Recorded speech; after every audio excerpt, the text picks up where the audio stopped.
So I have a special guest today, and I don't know. Let's see. You see, I had the green and gold on, so that must tell you that this is something. This is family. Now, my guest today probably was one of the first big brothers that I had on campus in the choir. Now, I'm just gonna bring him on and cross my fingers that anything that he say, we're gonna say allegedly, because it might not have happened, or did it? So let's welcome to the show, Mr. Thornton. How's it doing? I gotta say allegedly because I'm an educator now. Y'all be trying to. I'm not gonna embarrass you. Okay. This is family friendly. If you had like an after dark one, I'd be a little more. Thank God. I always tell the kids I mentor allegedly. They said allegedly. That's allegedly. Not what happened. No. She's solid as a rock. So what's been going on? I ain't seen you since forever. I seen the Don Dance pictures, and I was like, dang. I think last time I seen you was Don Dance when we had the choir reunion. Yes, it's been a while. I don't get a chance to go back all the time. So just getting back to Wilberforce and getting, into those cornfields. And we always say something special happened in those cornfields, Neat. Something special happened there. And it always feels like home. It does. It always feels like home, and just thankful that still thriving and was able to see everybody and put eyes on folks and stuff like that. It was just a good time, and just enjoyed myself. So always glad to get back. That's awesome. I truly, I've been on this kick of telling people that I am thankful for them, and I'm thankful for you because I know many days, allegedly. Listen, those choir tours. That's what I'm saying. Allegedly. That's what I'm saying. Allegedly. Yes. Many of those days, Manasseh used to help me kind of like get it together, because I don't know what was wrong with me back then. Like, I was a unique person. I'm just gonna say that. I'll tell your audience. I don't know if they knew you then. They probably just know the very refined Dr. Robinson now. But Monique came into Wilberforce a lot like I did when I came into Wilberforce. She, a lump of clay, not really sure, what direction we were gonna go in, and really militant. Like it wasn't until she got in the choir. I'm obviously a classman, and so just seeing her demeanor and her, her stance and how she kind of approached things, she just reminded me of myself, just ready to chip on the shoulder, ready to bite at any moment, but really at heart, just a sweet, kind, would do anything for you. Always been like that, always. But you had to penetrate that wall of that force field of that Thanos ring that you had on you that just didn't let nobody get through. You just had to penetrate it, and what you did, you were gold. And we've been gold ever since. I just remember that whole personality. I was like, you know what? I know who this is. You just little me. Little me, my little sister. I never had a younger sister, so I was like, okay, that'll be Lord Jesus. And that, honestly, you, Michelle, Tan, and they was like, how did they take you in? You like a underclassman. She was about her business, though, always about her business. And when it came to singing, she could sing. So we, as long as you were doing that, we were gonna mess with you. So once I saw how she got down. And some people was like, oh, she's just so mean. I'm like, nah, she ain't mean. You just gotta know how to talk unique. That's all. See, thank you. See, we're watching. I did have a pass, but allegedly, no, I'm just playing. She is refined. Trust me, she is refined. I used to have my Tupac moments. Now I'm just like, you know what? Life too short. Life's too short. And I love what you've turned into. Just as your little brother, I got to give you that ring. Like I've been in my own little hole for a while, but yes. I've been seeing what you've been doing, and people have been sharing it with me over the years, And I am just super proud of who you've turned out to be. And I would have never guessed that you would, maybe have taken this certain path. But man, I knew whatever you were going to do, you was going to be the boss. I did know that. Oh Lord, I tried. I mean, to God be the glory, honestly. And I don't know, I don't know if you remember. When we were in tour in New York, that was kind of like a turning point in my life. When we were on the Today Show. Yeah. That's when I got the call that my sister was got rushed to the ICU and got rushed to the hospital. And that was kind of like, I can't be mean, The second, when she actually did that, she ended up dying in 2000, like right after I graduated. And when I say that was one of the hardest things that I've ever had to deal with in life, ever. And it just became the seed must go into ground to make me grow. Because I know I was a piece of work. I won't lie about we that. all were, though. That's what I'm saying. We came in as a lump of clay. No, I mean, how many of us have, had the refinement that we have now at that age? Yeah. That's why the old saying is, if I knew then what I know now, things would have been different. But it just can't be, because you have to go through those trials and those tribulations to be able to create the person that we seeing in front of us. Exactly. So I haven't talked to Manassah in forever. But most people know when my friends come on here or family come on here, we are so uncut. So if you hear something, don't judge me. I'm gonna do my best. I know where I'm at. I'm gonna have some discipline. So what's been up with you? How's life doing? You look good. I appreciate it. This year is a big year for me and my family, and I've been in a hole. I have been. I'm not a social media person, and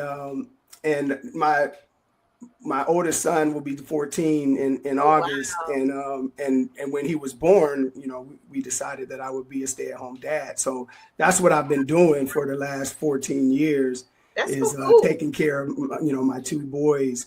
One is 13, one is 11. He'll be 12 tomorrow. And so I really just dove into that. And so that's what I've been doing for the last decade, is really just taking care of my family and things like that. This year is I came out in COVID.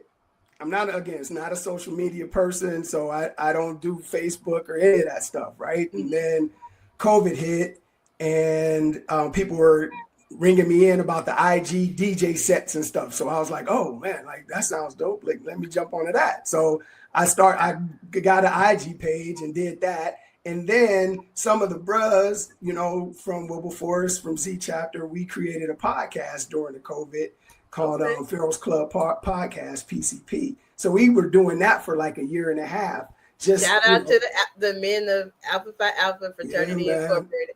Anthony, I know I hear you. I hear you in the background, Anthony. I do.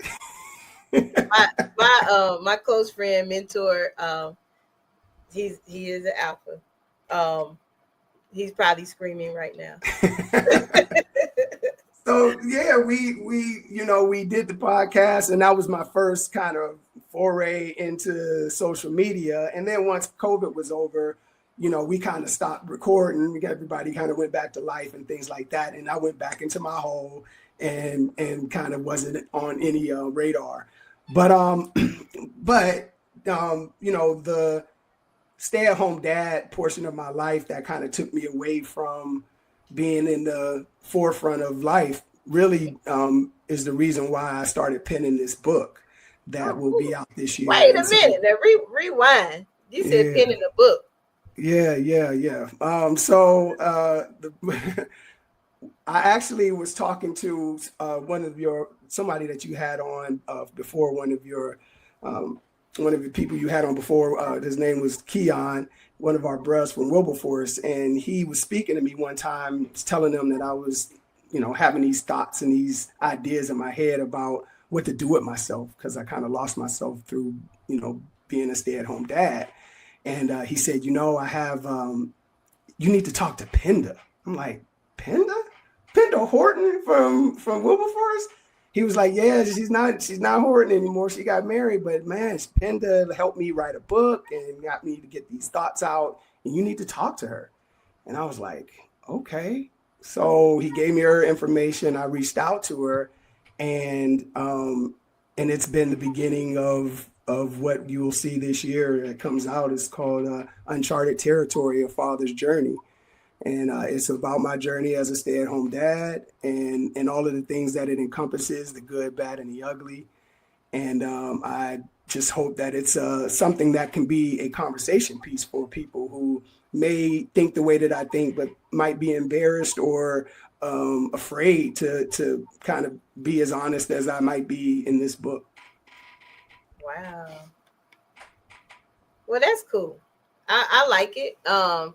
Make sure I give me a copy, but you got to sign mine. I don't want just, No, Doc. I'm proud of you. I mean, as a published author, that is a big thing. I write children's books and women empowerment books. So I truly, truly understand how difficult that can be, especially when you want your voice heard. What was your why? I got lost. I got lost in being a parent. I got lost in what I do as being a stay-at-home, not having a job for the last, 13 years. It takes a chunk out of your identity. Wow. And that I found myself struggling, especially after COVID. I think everybody struggled during COVID. Yeah. So I won't even go into that. But even after COVID and before, I was finding myself trying to figure out what I was going to do with my life once my children were grown, or at least to a point where I didn't have to take care of them all the time. I was a social work by trade, and so I've been doing social work my entire life. 17, 18 years I did social work until, we had our son. And so I've been in this mode of father and provider and nurturer since then. And so in that, you do lose a piece of your identity. And I was trying to figure out how I was going to find it. And so talking to friends and just trying to be open. I've always been a communicator. Sometimes I would talk to strangers about it, because you never know who would, maybe just plug you in with an idea or a thought or something that could charge you into something. And so I threw it out to a couple of people that I trusted. I had been taking notes the entire time that the boys have been alive, and just notes and thoughts and things that were going through my head. And I got to the point where I just needed to purge it, because the feeling that I was feeling, as far as again, like losing my identity, not feeling very valued, things like that people don't always talk about, especially men. Don't always get a chance to voice that type of vulnerability that really comes easy for me. So I just wanted to be able to be a vessel for that, to be able to show and just to be able to kind of get this out. For me, honestly, is the getting this book out is honestly is like therapy for me, just to try to purge this thought, because I just kept playing the same movie in my head for the last several years. And I'm like, the only way that I'm going to get out of this is to be able to purge it. There you go. And so that's why this is how it came about. I never wanted to be a dad.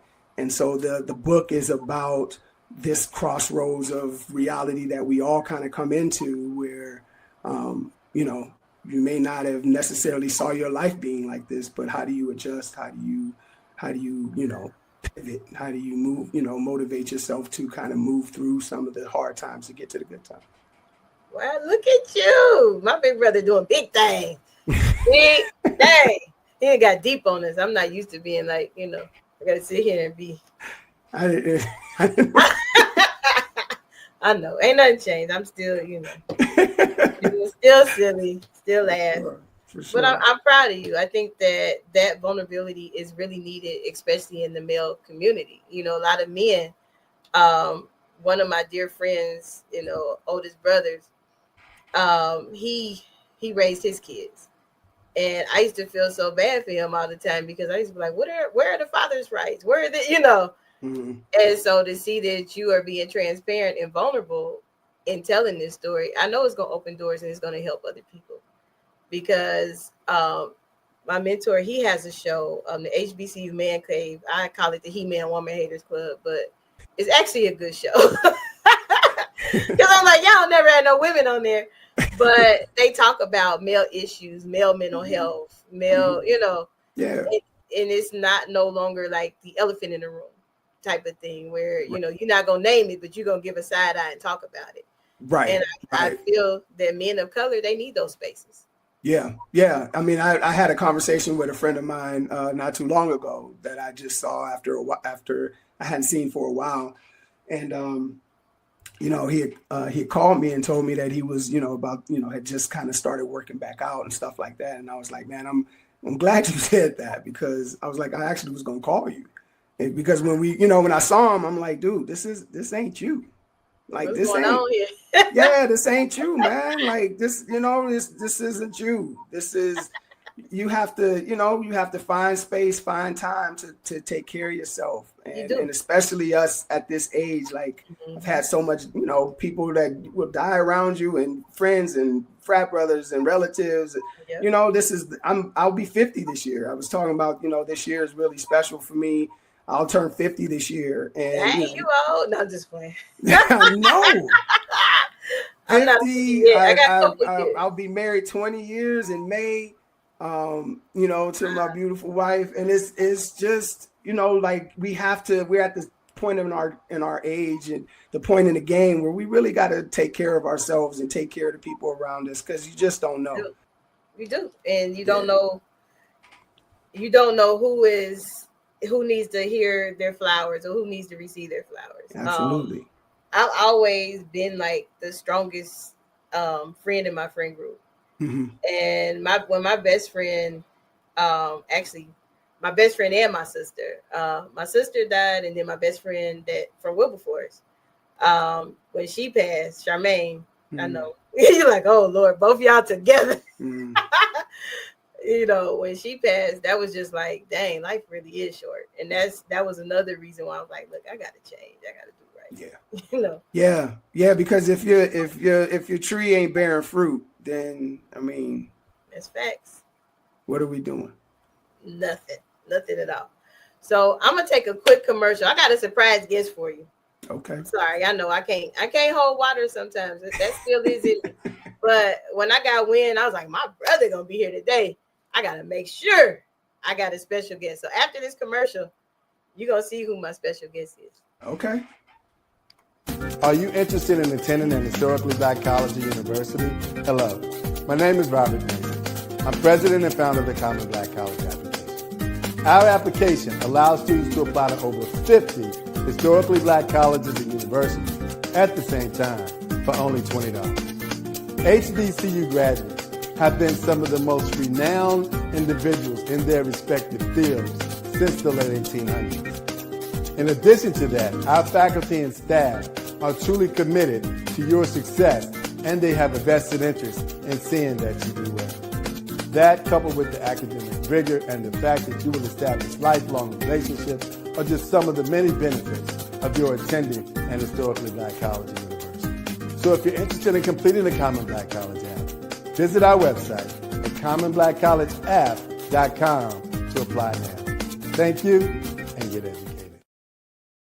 Welcome back. I'm sitting here with, I got on green and gold, so y'all know it had to be filmed. Usually I could have pulled out the Wilberforce choir sweatshirt that I can actually fit again, but I got it. I can fit it too. Because life happens. It does. I went through like a whole spiel where you won't believe it. Like I got up to be like a 5X. Because like you said, sometimes you just go through life and you just be like, I'm done. You don't stop and smell the roses and take care of yourself. So the hardest thing for me now is like, since I have lost, all the extra things and, took off a lot of excess baggage and got to, truly loving me again, is, dealing with the reality. Like I tried to put on, I'm telling you, it's so funny. It's a true story. I put on some pants. because they was like my favorite jeans. I didn't pay attention. I put them jokers on and I walked to the door and them things said bloop. I said, you know what? Not a 5X, gotta throw them away. But they was my favorite jeans though. Yeah, we glad that we ain't in those no more. That's one of those thankful, like, let me go shopping. Like that, let me go shopping. It was one of them moments, you know, it's like, dang. And I was sad because those are my favorite jeans. I didn't want to give them away. So I told you I have a surprise guest for you. You did.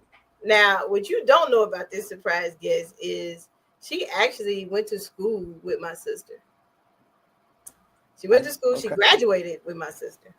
Okay. My mom was her mentor. Oh. Yeah, see, you didn't know that. No, I don't know who it is, so I don't know. So now look, today, you all, she is no stranger to A Better Chance Television. She actually is one of our board members. Her scholar is actually in our program, and we love her here dearly.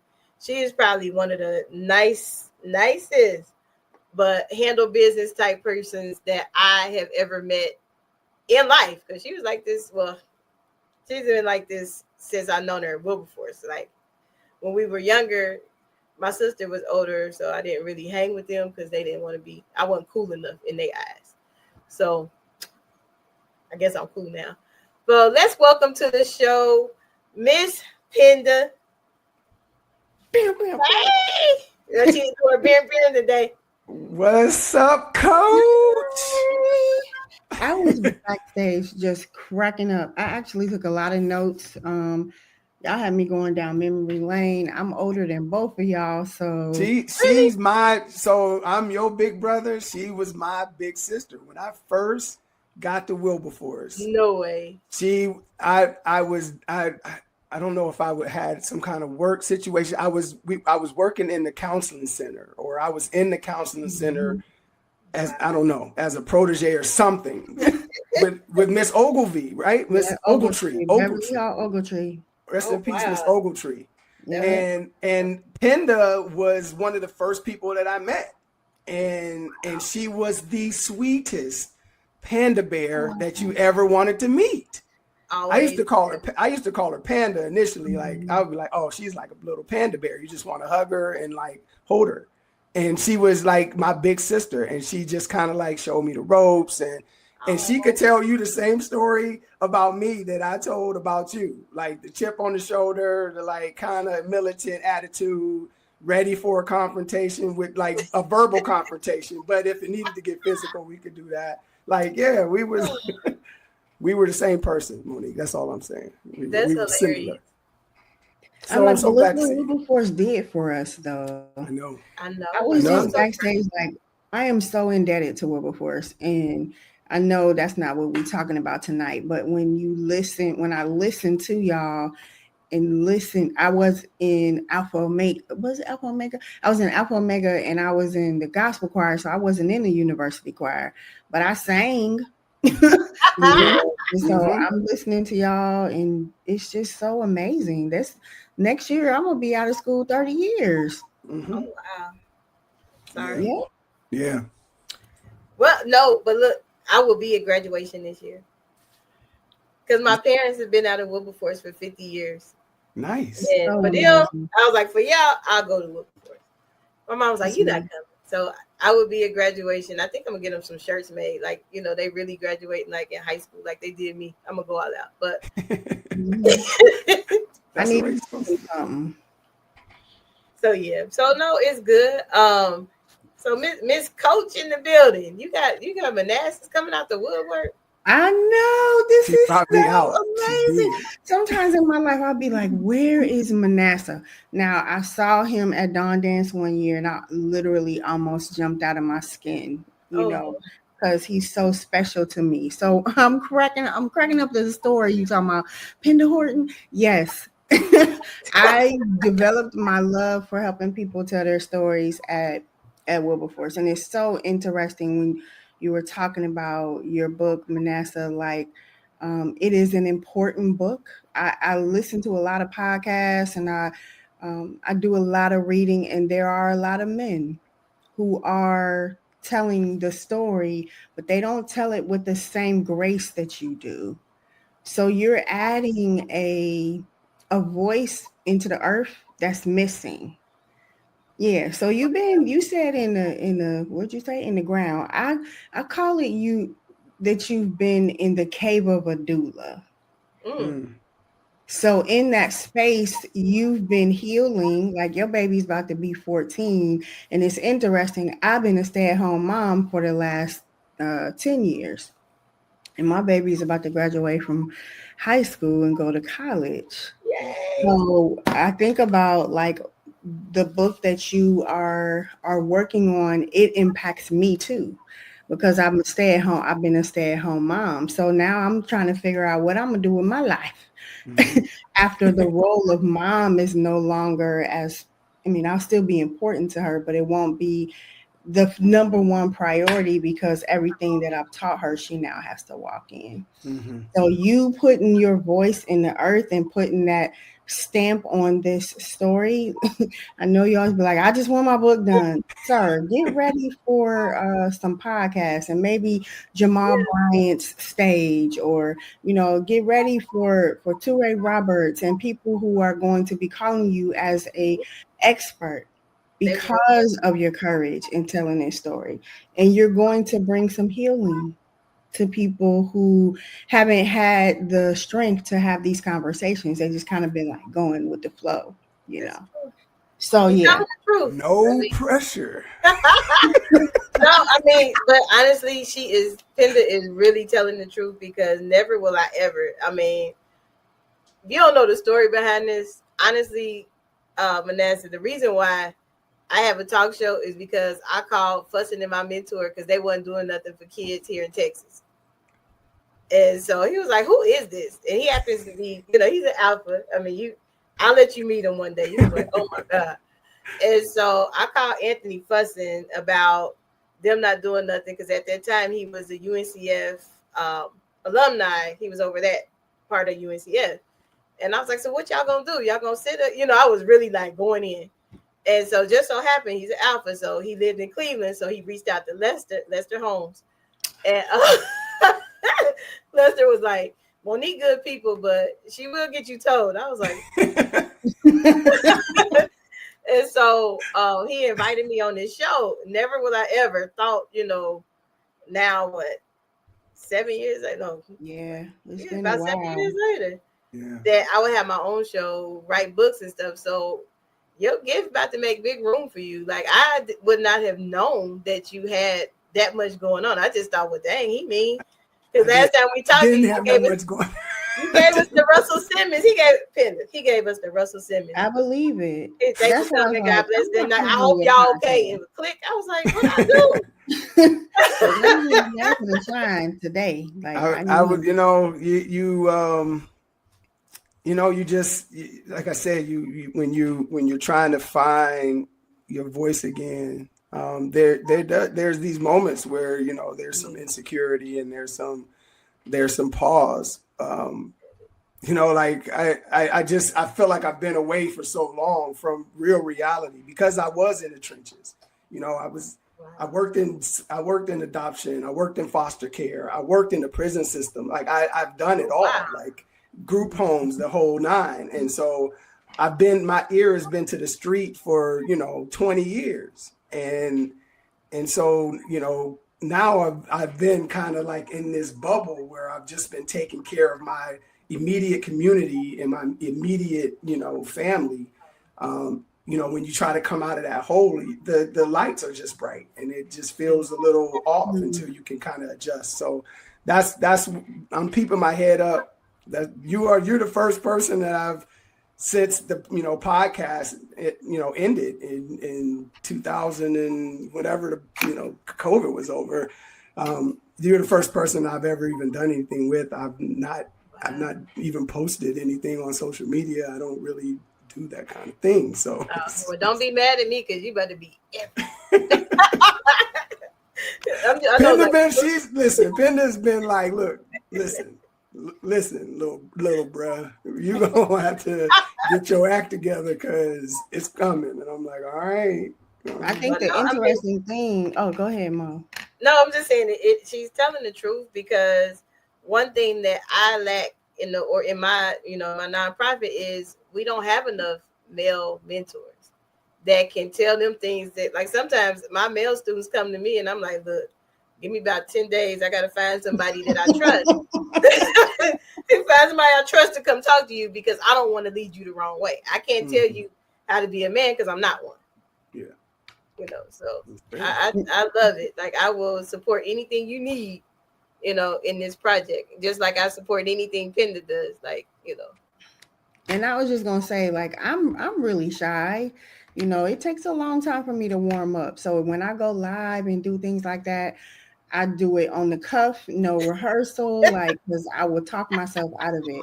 Right. And if you being an alpha man have so much of a village that you don't really have to say nothing.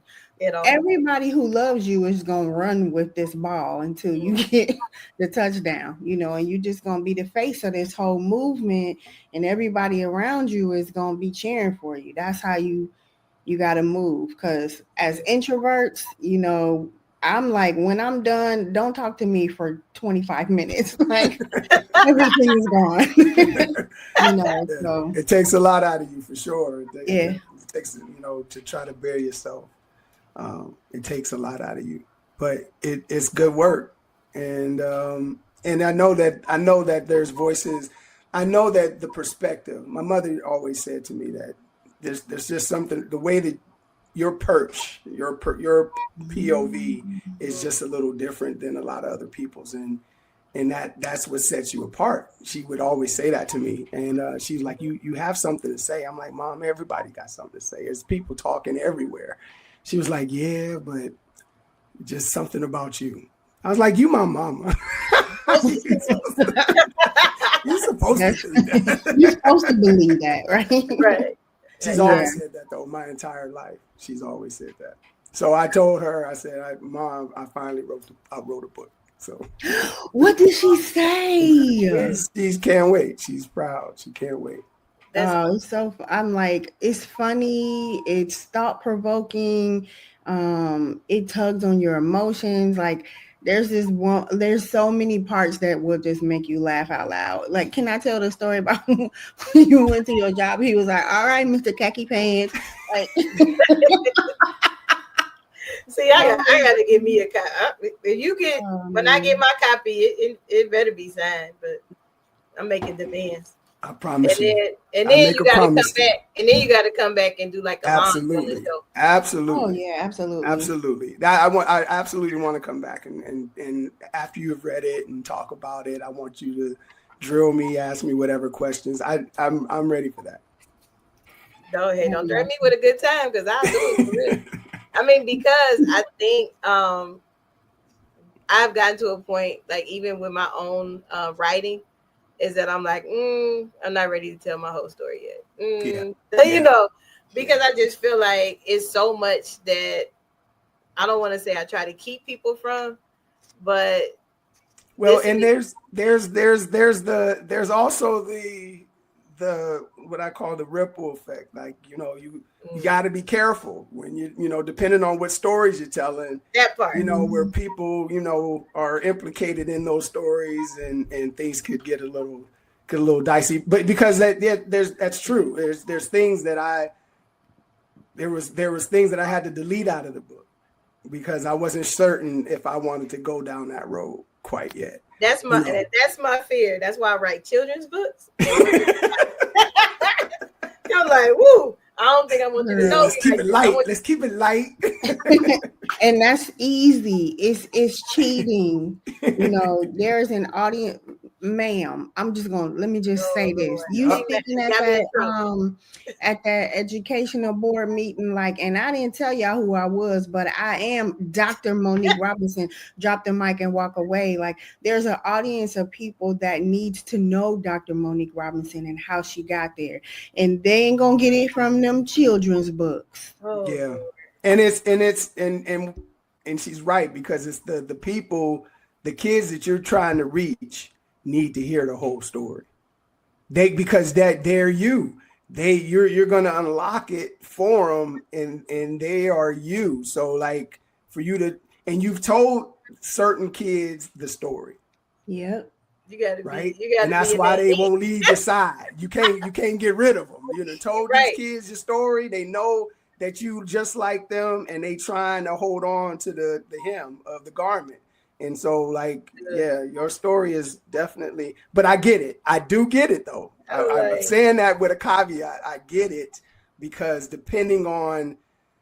Like you know, we are very authentic people. I think I mess with you because I feel like you're an authentic person. I know who Penda is. She's just the sweetest panda bear on the planet. Now you can't cross her. Like, don't get that twisted. Like, don't mess with her. Pandas have claws. Yeah, absolutely. But you have like, I get that there's this thing that you want to tell the whole story. You don't want to just tell half of it. And so to tell the whole story means that there's some things that have to get, exposed. And that is a very difficult line to decide to have to walk. So I understand. And just as a coach, I'm just going to plug this in there. It is important to tell the story, like tell it all, but you don't have to publish it. Mm-hmm. So wherever it's written down, like wherever it's written down in your journal or whatever, you don't edit yourself. You tell the whole story. And then you take out the things that make you look like you feel like you're a victim. See, that's why she the coach. Hey, coach. That's why she the coach. Let's see. Penda, give him your info again. What describe? Tell them where to find you. Not about me. If they want to find me, they can Google me. But we need your info. I mean, I know and I'm only telling people because of what I needed. I am not a very organized person when it comes to the X's and O's of it. I have the ideas. I flow. I'm very. I will flow with it. I will talk it. I will do all of that. I told Penda, I said, I'm not a writer. I'm more of an orator. I'll talk it, but I don't write it. She was like, you absolutely are a writer. I'm not, Penda. Yes, you are. You better start acting like a writer because you're writing a book. I was like, wait a minute. You know what I'm saying? That's her all day, all day long. That is her. But I mean, it's a blessing to have people who can coach you to success. Because I'm serious. Like in real talk, you hurt my feelings that day because I felt some type of way. I was like, well, where he live? He's still in Youngstown. Like you're not gonna like I was mad. I was really mad. Like that's how he's gonna do, No, and, man. One of my other big choir sisters was like, Mo, have some patience. He'll come around when he needs to come around. And then when you had called, I was like, okay, he our friend again. Yeah. And listen, I'm always there when you need me. Like, you know what I'm saying? If I get the bat signal, I'm there. Like, there's no question about that. For the people that I love, you don't even have to question. But I do bury myself in the things that I take care of. And there's not very many things that I even care about. Like I know that about myself as well. And and so when I brought this to Penda, I was just like, look, I don't, people keep telling me to write and I don't know what to do. I'm not a writer, blah, blah, blah. And you are. Convinced me that I was. And then I just purged myself to her like a priestess. And she was just like, okay, wait, because I just sent her all of my notes. 10 years of notes and thoughts and just sent it to her. She was like, okay, hold on. Wait a minute. Wait a minute. She was like, we have something here, but let me focus you in. And so she did that for me. I needed that. And the book wouldn't have come out without it. I know my weaknesses and my strengths. I do. I'll be 50 this year. If you don't know them, then you in a disadvantage at this point. If you at this stage in your life and you don't know what you're good at and ain't good at, you got a problem. So I don't have a problem like, hey, hello, need help over here. Like, I need this. And she gave me that guidance. The day that we talked, I wasn't even sure what the book name was going to be. Initially, it was going to be I'm a good dad, but I don't want to be. Oh. And within like 15 minutes of talking with her, we were talking and she just was like, doing the priestess thing, was pulling stuff out of me. And I said something. She was like, "That's it." I said, "What?" She's like, "What did you just say?" And I ran it back, and she was like, "That's it." And I said, "What? Uncharted territory? That's it." I was like, "Okay, all right, boss." I was like, "All right, we can work with that, I guess." That's how we came up with the name of the book. I love it. Well, you know what? But I told you, Penda always got a special place because she was my sister's classmate, and my mom was Penda's mentor. So you can see the 6 degrees of separation that happens in life. Like, I didn't know that. I knew that your parents went to Wilberforce. I didn't know that your mom was her mentor, and she my mentor. I'm your mentor. None of that was ever discussed. No, it all like it. I had no clue. Yeah, and so it's like funny how look at what Wilberforce did. Look at what Wilberforce did. 50 years later. We need to make a t-shirt line with that. Look at what Wilberforce did. It's me. Right. I'm about to trademark. See? That's why she the coach. I keep telling you. Get that trademark. $39.99. What Wilberforce did in those cornfields, man, something magical happened. Yeah. I don't know. Something magical happened back there. It did. I used to go to Wilberforce. I know y'all gotta go. I don't want to hold nobody, but like I used to. My mother is an AME pastor. She's a retired AME pastor, preached for 40 years in the AME church, right? And I used to go to Wilberforce for what they called in the summertime. They used to call it Tawawa. Yeah. And it was a summer program that the AME churches sent their youth to, and so I would be there. I would be at Wilberforce every summer. Thinking to myself, man, I ain't never coming to this school. What the hell? I ain't never coming to this list. Like 3 buildings. I ain't never coming to this school. Talk about my school. I ain't never coming. I'm told my mother I ain't never going to that school. Like, and so you fast forward. I'm a high school senior, and somehow, because I wasn't in a frame of mind of planning, I had only applied to like 3 schools. Oh, wow. Like Wilberforce, it was like a school in Pennsylvania I don't remember the name of, and I don't know, I think Howard or something like that. The only school that called me back was Wilberforce University. So I said to myself, I guess I'm going to Wilberforce. I didn't want to go to Wilberforce either. I wanted to go to Jackson State. My daddy looked at them papers. He was like, "Girl, you going where the money is?" Okay. Right. That was the elite.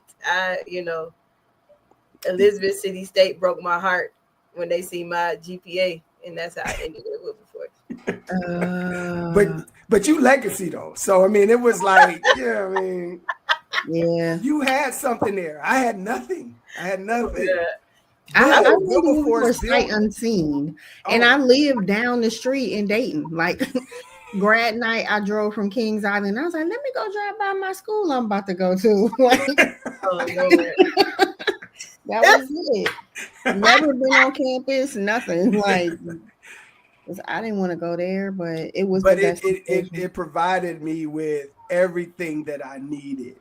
And from a kid coming from a small city like Youngstown, Ohio, you can relate coming from Dayton and stuff, right? Yeah. Like I came from that small town. I would have got eaten up by a bigger school. Me personally, I personally would have been eaten up by a larger school. I needed that family oriented. I needed that close connection. I needed that, everybody kind of touching and agreeing. I needed it. And honestly, like I feel like I made the best out of what Wilberforce had to offer, especially back then. Yeah. Like you said, we were on the Today Show. Little old Wilberforce was on the Today Show. We had lunch at Felicia Rashad's mama house. That part. We were sitting in her house having lunch in New York. Little old Wilberforce. We made albums.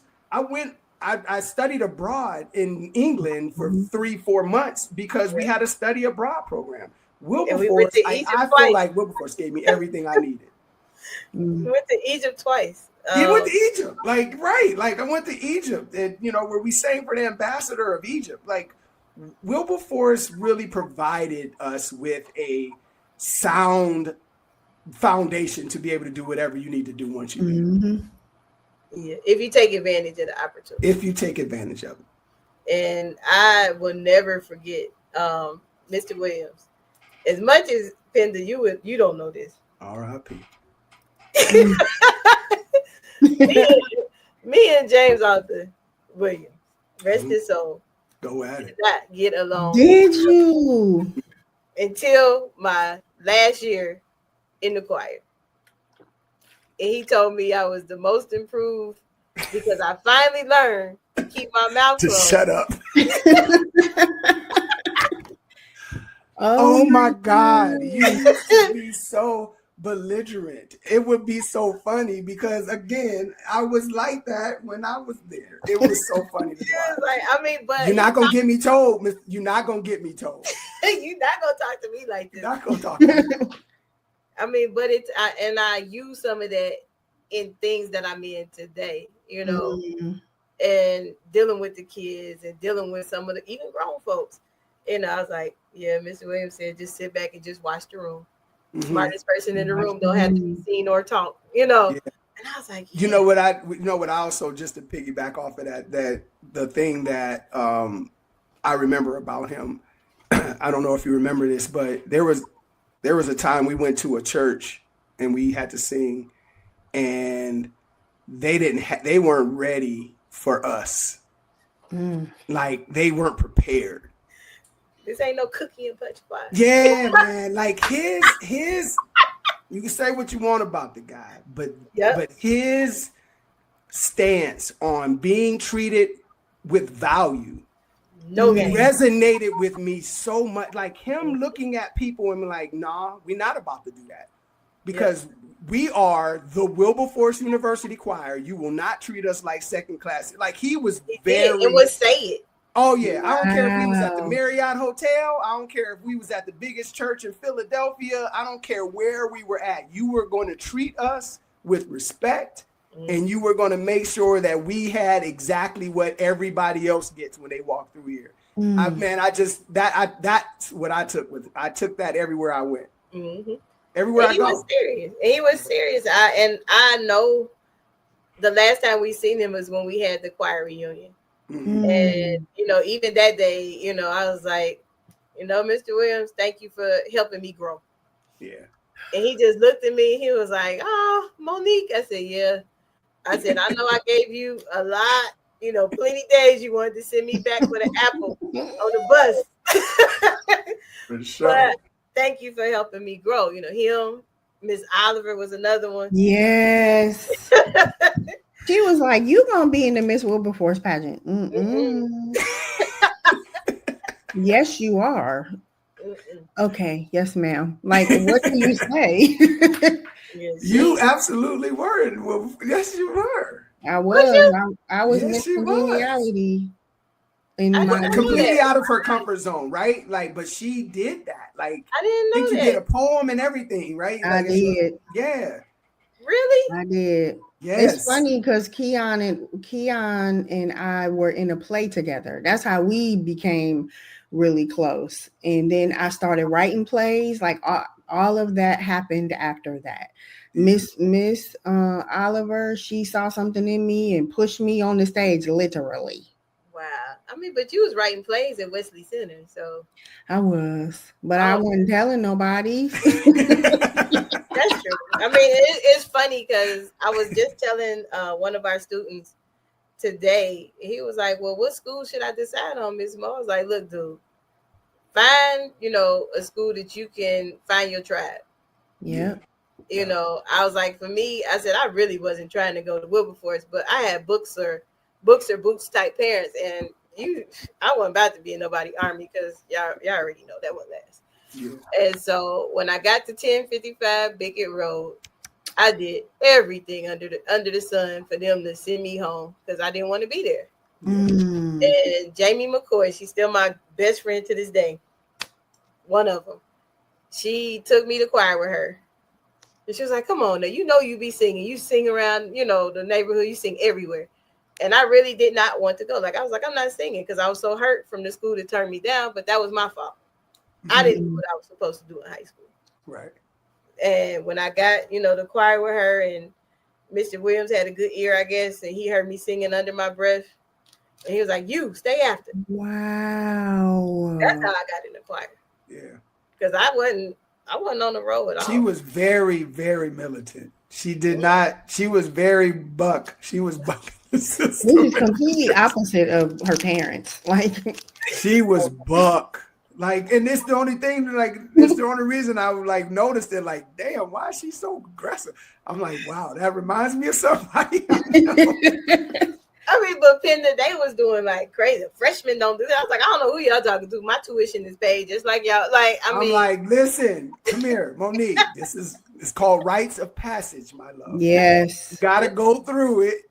And all of us went through it. We all went through it. No different. Let's go. And I still didn't. I mean, but I guess it's just, But sorry. Doing now. I probably gave a hard time too. Sorry. But that just you had to be humbled. Yeah.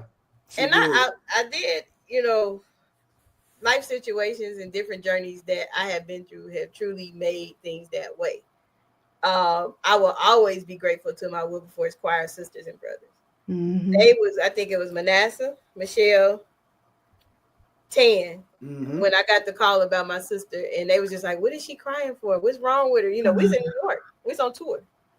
Yeah. Mr. Williams made it so when the bus came back, I need y'all, he told the bus driver, was it LC Charters? I don't even know if they still do. Dang. How do you remember that? That's what I'm saying. They drove me to Dayton. Yep. Did they? Good Samaritan Hospital where my sister was at. Yeah. Because Mr. Williams said, if you want to, we'll send you home. And my sister was like, no, we want, that's what you've been wanting to sing.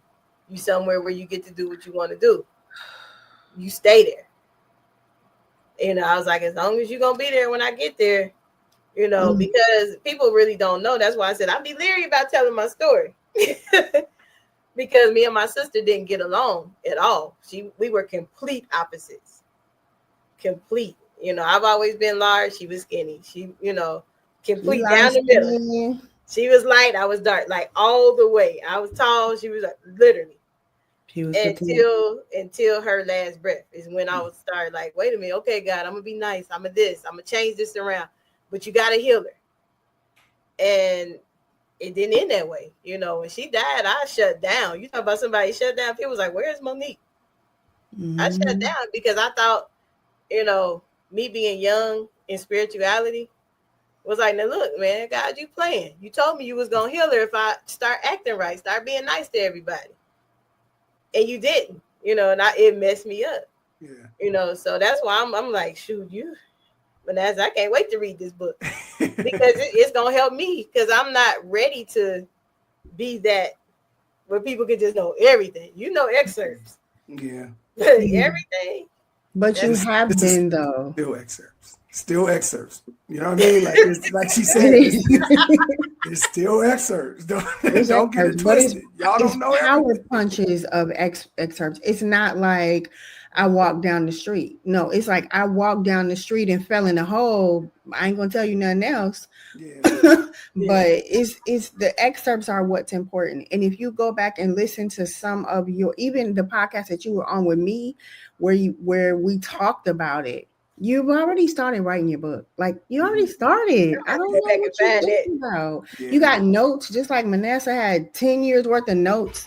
Wow. And he gave them to me, and I was like, voila. Same thing, Mo. Okay, yep. I'm gonna think about it. But same Manassah, seriously, you just don't know that this book is about to start being on a lot of stuff because it's needed in the African American community. For me, I appreciate that. I accept it. All right, I do accept it. It's not my intention, but I accept it as a byproduct of what may happen from it. Yeah. Well, you got the best coach in the world because you get records of results.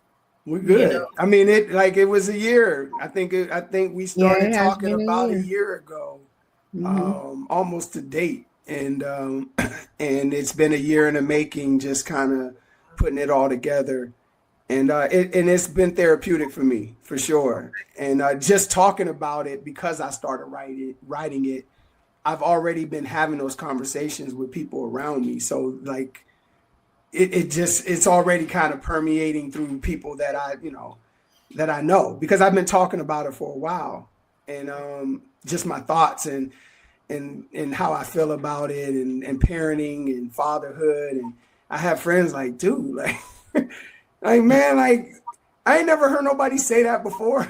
Right. You ain't never felt like that. Like, what is wrong with you? Yeah. Well, I felt like that, but I ain't never heard nobody say it like out loud. I'm like, oh. I'm excited. I know Penda is probably like, wow, this is a finished product. And before we get out of here, how can we purchase the book? How can we get the book? Yeah, I again, when I once, why are you looking at me like that? I don't have that information now. The book isn't finished, but I am planning on creating the website and all of that for easy transition for books to be sold and things like that. So there's no place to purchase it yet because it's not finished yet, Monique. But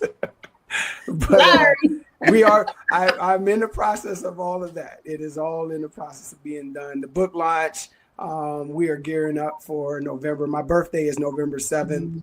Oh, this yay! year. Yeah, so I'll be 50 then, and so that's right now is the soft launch for the book. Awesome. Well, that's exciting. It is.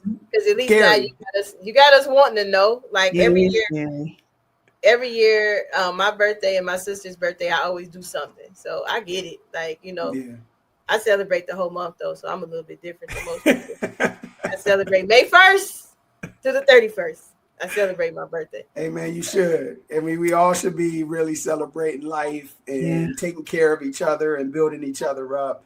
Like, we really got to get out of this. I was just thinking yesterday, I was walking around the track. My sons play basketball, and I'm a glorified Lyft driver at this point. So, I'll be sitting in parking lots for 2-3 hours waiting for them to get done with practice. I'm walking around the track, and I'm just like, man, we're just so, we're not as welcoming to each other, and we're not as open, and when everybody's angry and everybody's at this point where they're ready to pounce, and we just need to give each other some grace. Like, we just need to give grace and allow for people to kind of get back to just like being kind to each other and trying to help people and build people and build each other up. Because we seeing what the tearing down is doing, and it just does not bode well for us. So, I just think we need to spend more time building each other up. Well, awesome. And Miss Penda, thank you for coming today. Tell us how we can get in touch with you if we need that writing coach, because, only you can do it. It's not about me. I'm doing this reluctantly. But you can find me at pendaljames.com. It's my website. I'm at Penscribed on IG. I'm on Facebook and YouTube and LinkedIn. It's my name. I was hiding, so it wasn't Penda for a long time, but now I'm Penda L. James, so you can find me for real. Yeah. I'm out there wherever you can look for Penda L. James. And did you know that Taraji Henson's name is Taraji Penda? Oh, wow. I want to meet her one day. Mm-hmm. She's speaking at Spelman graduation, is she? Huh? Is she? Mm-hmm. Wow. Okay. That's my goal. I want to speak at somebody's graduation. Keep going. Around the corner. And write your book too. That's around the corner. So, if you're looking for a speaker that, is not going to be like political, I want to speak at somebody's graduation. But on a serious note, thank you too for coming today. Manassah, I am so proud of you. Any way I can celebrate your book, I'll put it in the newsletter, coming soon. Get that, traction for you. Any way I can support, please, please, please ask Penda, don't hesitate to reach out because I will put it out there. I appreciate it. That's why I'm here. I know you got my back. You, like I said, you the first stop on this tour, I guess, this book tour. Yep, it's a press tour. That'd be so dope. Like if somebody ever thought about doing like a Wilberforce author tour or something where all the authors from Wilberforce can have like a book fair. You just did. And you got the platform for it. Like, what are you talking about? Ma'am, make it happen. I'll buy an ad. Right, let's go. If you do it. You got the platform and everything. What you talking about? I wish somebody would. You just did. All right. And just get our t-shirt. Look at what Wilberforce did. Okay, that's gonna be the theme for the conference. Y'all just gave me an idea, so I got you. Because there's so many authors out of Wilberforce. Seriously. So thank you guys for coming today. I am your host, Monique Robinson. Some people like to say Dr. Monique, but hey, you earned it. I call her Little Sis. Thank you. Some people call me Little Sis, but whoever you want to know me as, please, take what we say to heart.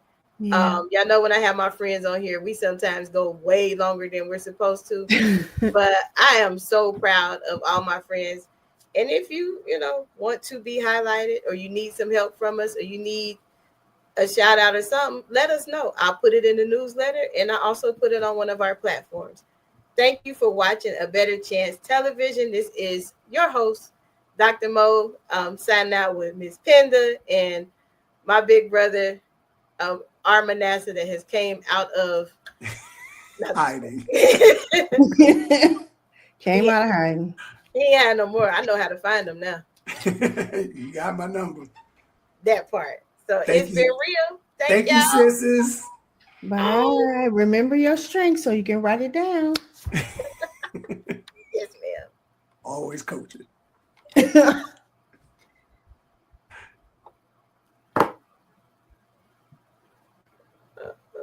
For inspiration, motivation, and the good news of Jesus Christ. Look no further. The Daily Gospel Network has what you need. With more than 300 ministries from all over the country broadcasting every week, you're sure to get your dose of spirit-filled encouragement from the great programs on the Daily Gospel Network. Catch the Daily Gospel Network on Roku, Amazon Fire, Apple TV, all mobile devices, and the internet. Tune in to A Better Chance for Youth television show with host Monique Robinson on the Daily Gospel Network, the television show dedicated to highlighting incredible students on their quest to change the world. Join us every week as we uplift the youth and help them on their journey to the bright future they deserve. Catch A Better Chance for Youth television show with host Monique Robinson on the Daily Gospel Network.